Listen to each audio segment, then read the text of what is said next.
And Britain's Chancellor of the Exchequer, George Osborne, is seeking to court voters ahead of a tight May 7th election. In his budget speech to Parliament, Osborne looks to pitch an early end to his austerity drive and cautious tax cuts against the backdrop of faster economic growth. Richard Bestley reports from London. It'll be the fifth time Britain's Finance Minister George Osborne has stepped out with his annual box of economic tricks. Never more critical, though, than on the eve of a general election.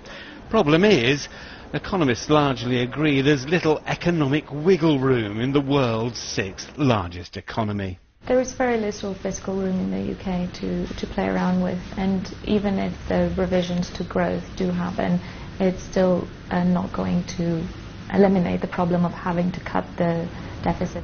The government deficit, the amount Britain spends more than it earns, has been cut in half in the last 5 years. But government borrowing is still there, sitting substantially over $2 trillion.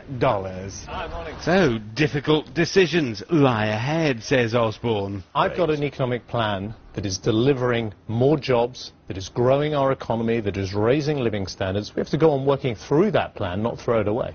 Britain agrees on a need for austerity. The devil's in the detail, though, and the social divisions it creates. A crash in oil prices has helped, feeding through to record low inflation, but also triggering layoffs as investment dries up. The industry seeking in the budget a bridge over troubled waters.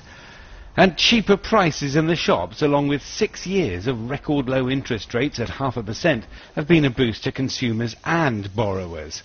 But despite a growing economy, exports remain shaky as Britain's biggest trading partner, the European Union, falters. They're finding it harder to export, so this development is harming the prospect of rebalancing the recovery away from the consumer and towards trade, which is something that this government has said that they wanted to pursue.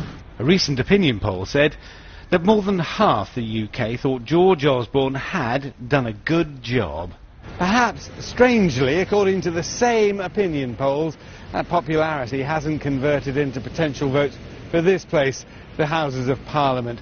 And with little economic room for manoeuvre, that situation could remain the same until election day. The markets don't like that uncertainty. Richard Bestley, CCTV, London.